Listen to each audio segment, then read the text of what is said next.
Hey everybody, Bandicoot Commando here, and welcome back to Marvel Rivals. Last time, I read Cyclops' lore story. Clear eyes and full hearts, where basically the assault on the Alchemax Tower had begun. While Devil, Dinosaur, and Punisher kept all of its security busy. Why am I struggling to speak? While Devil, Dinosaur, and Punisher kept all of security and the public eye officers busy, the remaining crew with Reed went out to find Moon Girl to get the TRD going. However, Jean went off on her own way to search for Scott, and Rogue joined her.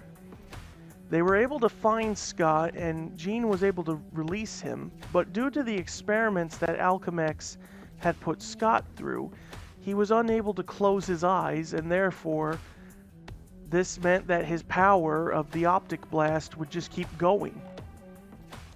However, thanks to Moon Girl putting together an idea on how to potentially at least lessen the damage, Jean used the power of the Phoenix Force to absorb all that excess energy from Scott, and she briefly became the White Phoenix. And in doing so, she was able to use her newfound power to cure Scott of his condition, or at least the condition that is allowing him to close his eyes. With Scott freed and cured, he's back in the fray, and there's going to be only more to tell. So today, we're going to read more lore, and Daredevil is actually the one who has a new story.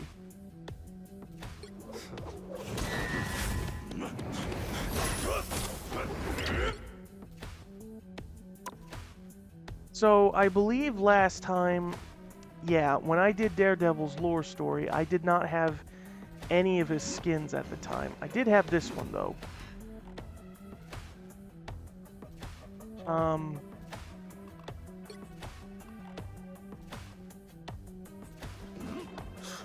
Right. Yeah, I read this one already, so I did get these in the intermediate time between then and now, so... Daredevil 2099. Warning. Unregistered superhuman in the vicinity. Terminate unauthorized activity at once. You have breached the Alchemax Corporate City Security Ordinance. This is your last warning. Non-compliance will result in you being deemed a high-priority threat and forcefully stopped by any means necessary. Well, unfortunately for you, the devil of Hell's Kitchen will not stand down to something like that. Shadow start. Matt doesn't hear the curses. He only hears the name. Daredevil. Daredevil. Daredevil. So, this outfit is based on how, it says there in Daredevil, the Man Without Fear, in 1993, when Frank Miller decided to do his run on Daredevil, this was how he started, where Matt just wore an all-black costume with a black mask covering half of his face and such.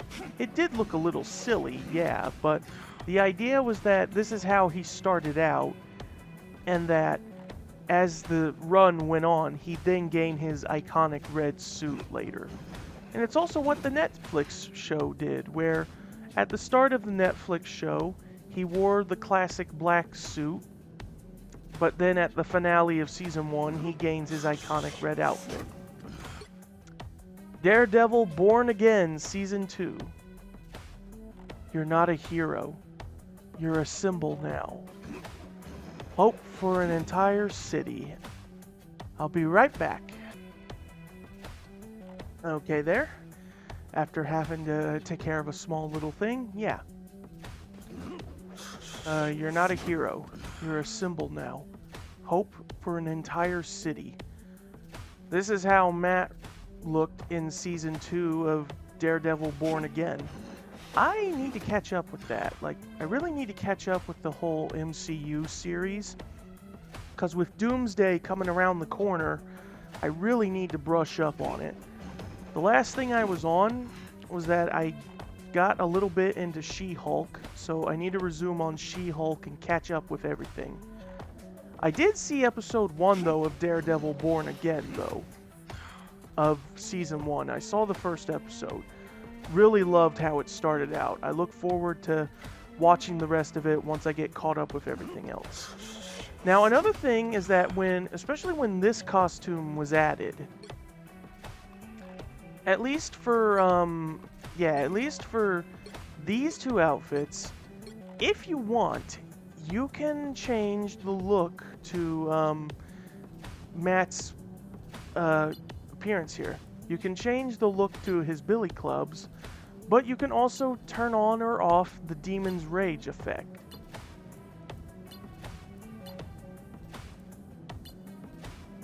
I mean, it's...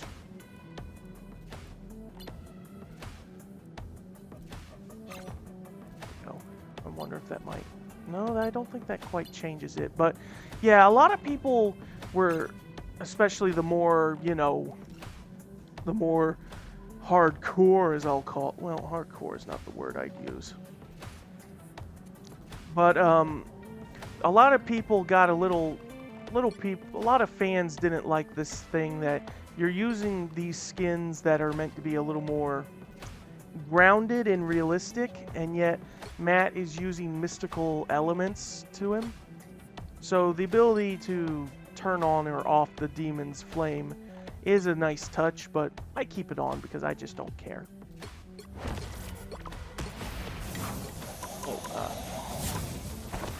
Alright. I was gonna say, what is making all that noise? It needs to go away. Alright, here we are. The second lore story for Daredevil. Clearing the Path.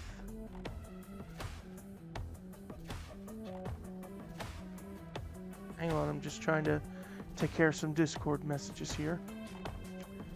Alright, here we go.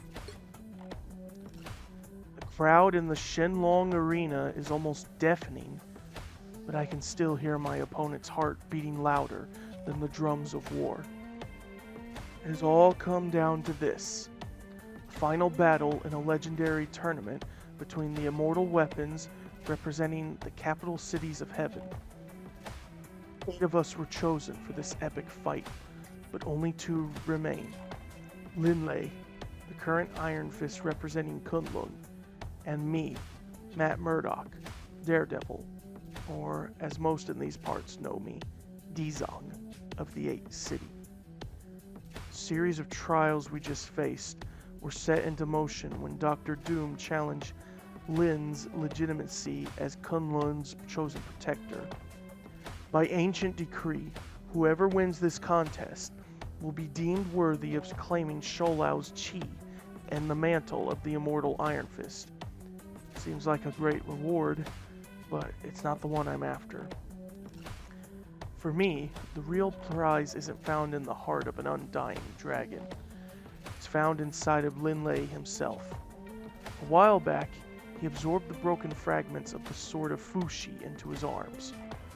According to Yinglong, my patron in the 8th City, that sacred blade is the key to setting free the mighty Chiyu and ending the war between gods and demons in my home reality once and for all. Linley may be fighting to keep his job, but I'm fighting to save the entire timeline.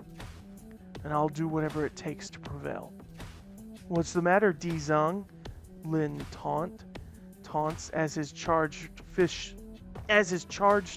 fist narrowly misses my face. You seem distracted. Not used to fighting in front of a crowd? I usually perform for a smaller audience, I respond, as I dodged his next blow. I'll take a jury of 12 over a stadium of hundreds any day. Well, I'm sure at least a dozen of them are cheering your name, Lin says, landing a swift kick into my torso. The crowd roars. but the rest are clearly on my side. I can hear that, I say. There's no denying that the 8th city came into this tournament as an underdog, but perhaps we can reach a settlement that would make everyone happy. I'm listening, Lin says, putting up his guard anyway, just in case I'm bluffing. I'll concede the battle, I offered, and you'll earn the indisputable right to claim the power of the Iron Fist. And what do you get out of it? Lin asked, justifully suspicious. You give me the sword of Fushi, I say. The second the words leave my lips, I already knowing what my opponent's answer will be. You have got to be out of your mind, he says, refocusing his chi energy to his fist once again. That sword has belonged to my family for generations, and I just got the missing piece of it the other day. It's not just part of my legacy, it's also a part of me now. Literally. I couldn't hand it over to you if I wanted to, which I don't. I assumed as much, I replied, but I need that sword. And one lesson you should have learned as an Iron Fist. Things that aren't given freely can always be taken. Of course, Lin Lei never had to learn that lesson. Unlike all the other Iron Fists before him, he never forcefully took the chi of his master by plunging his fist into Sholao's immortal heart. Instead, Kunlun's immortal beast gave his chi to Lin to save the boy's life. Just as the sword of Fushi was passed down by his father, Lin has always been handed power without having to earn it. Time for that to change. I refocused my senses, blocking out the noise of the crowd and homing in on Lin alone. I managed to deflect his incoming punch, pushing him past me and landing a powerful kick to his back, sending him to his knees. Lin gets up and quickly dusts himself off, but I can tell from his breathing that he isn't as confident as he was when this fight began. I knew the 8th city was full of criminals and demons, Lin says, attempting to hit me with his words where his fist failed to connect. But I always thought you were a hero. I wanted to believe that the legendary Dizang might actually be the one to lead his people out of the darkness. But you're just another pawn too stupid to realize he's fighting on the wrong side. Despite my best efforts to remain calm, his words hit a nerve. I could feel my veins throbbing in my temples, and my temperature rising. I can't let him get me. I can't let him get under my skin. I am trying to end a war that is consuming the entire universe, I tell him. That's not what Sholao thinks, he replies. He thinks you're being played by Yinglong. Chiyu is a god of war. Do you really think he'll end the strife in your home dimension if you set him free? Of course not. He's going to revel in it. That's not true, I said, as I deliver a series of fierce strikes, trying to knock Lin off kilter, but I'm the one who's losing balance. As someone who has always paid attention to the facts of every case in front of me, I wonder if I let myself be swayed by my loyalty to Yinglong. Still, after all I've been through, all I've seen, I know I don't have another choice. My timeline is on the brink of destruction. I've tried every possible method to save it. Even now, the power of the demon who tormented me and those I loved for years courses through me. Unsealing Chiyu's tomb is my last hope, and that sword is the only thing that can break the seal. I have to take the risk, even if it costs me what's left of my soul. Is that all you got? Lin asks, feigning disappointment as he tries to catch his breath. Asking Lin to hand over the sword willingly was a long shot. He knows he has to prove himself in front of his master and all of Kunlun, so he's not about to go down without a fight. I'm just starting to let the devil out, I say. much as I didn't want it to come to this, I didn't enter this battle unprepared. Yinglong taught me an ancient technique to strike the Kui-Chi acupoint on Lin's right arm. I lunged toward him and hit the spot with perfect precision. Lin howls in pain as all the Fushi fragments embedded in his arm are forced from his body against his will, scattering across the arena floor. I can sense the panic in Lin as he realizes what just happened. Without the sword's enchanted shards giving his powers an extra boost, Lin knows he will be severely weakened and easily defeated. That will give me the chance I need to seize the Sword of Fushi and end this fight. Aware that the tide has turned in my favor, I began to race toward the broken blade. Then something unexpected happens.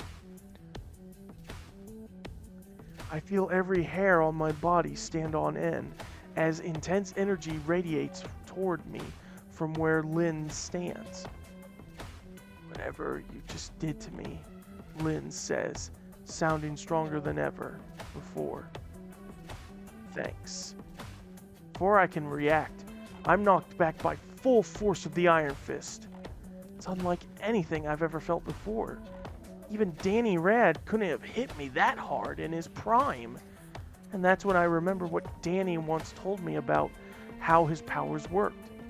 His fist may have been the vocal point for his energy, but the chi had to flow freely through his body in order for it to reach its maximum potential. What if the sword fragments embedded in Lin's arms have been blocking his meridians, preventing the chi from flowing smoothly to his fist? By removing the fragments, could I have accidentally opened up those internal pathways, allowing Lin to wield the full potential of Sholao's chi for the first time? I have a feeling I'm about to get my answer. As Lin leaps toward me, I dig down and summon the dark energies I've been carrying with me since I defeated the beast in the depths of hell. Demonic fury and dranotic chi clash again and again, the shockwaves rippling until the entire arena trembled beneath us. The crowd's cheers have long since gone silent.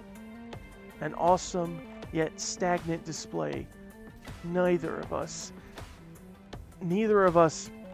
able to gain the upper hand. And yet somehow I feel the beast's power within me slowly slipping away. On instinct, I swing my clubs to fend off Lin's onslaught, but I steadily lose ground, and worse, my rage and will begin to grow hazy.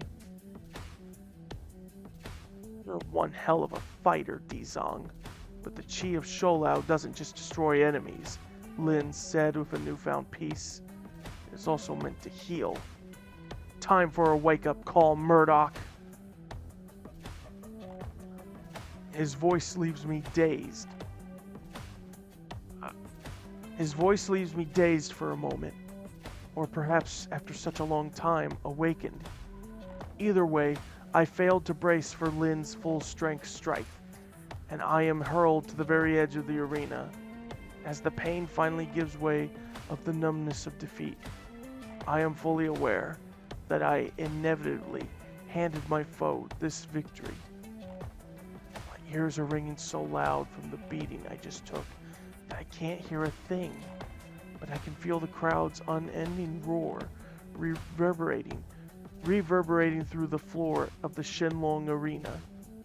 I may have not liked the outcome, but Lin has been named the champion, the one true Iron Fist, fair and square.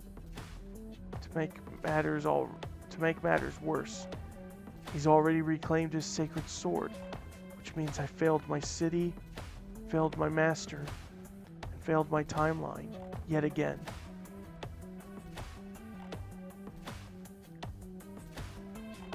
While the celebration spreads into the streets of Kunlun, I silently depart the arena and retreat into the shadows of the 8th city. I'm reluctant to deliver the news to Yinglong for obvious reasons, but I'm pleasantly surprised when he praises me for making a name for the 8th city within the heart of heaven. This is but a delay, Yinglong assures me. Let Shoulao and his champion rejoice. Their days are numbered. Shanzizu, the mountain spider, has already fallen into a mysterious assassin prowling the capital cities of heaven, and the other immortal beasts are bound to follow before long. Yinglong sounds convinced that our greatest victory still lies ahead. All we need to do is bide our time and wait for the right moment to reclaim the sword of Fushi. Then we break Chiyu's seal and end all wars. But after what Lin said during our battle, I'm beginning to wonder if I've chosen the right path. And if I haven't, I feared I may already be too far down that road to turn back now. Well, alright, that was Daredevil's second lore story. I'm surprised that we're gonna get a resolution to what was established for Season 4. Oh, I gotta stretch. Oh, stretch so badly. Oh. Anyway, I'm surprised we're getting a resolution for this storyline, because I thought it was going to be one of those, like, it was never going to get resolved or picked back up. Or alternatively, I thought they would have just made a new season dedicated to finishing that storyline. But it seems for now, for the time being, that there's a chance that Matt will see the error, because I'm pretty sure I even mentioned this, but Matt went into this not caring or knowing that Yinglong may not be as truthful as he claims to be. But now, at least now, he seems to have an inkling that he probably should not trust the word of Yinglong. But as he says, he fears he might be too deep into what he's doing, that there's no turning back. But only time will tell. Alrighty, that will do for this episode of Marvel Rivals. Join me next time as we read the next lore story that was added. The Punisher. Frank's got his next lore story. So, that is it, and I will see you guys next time.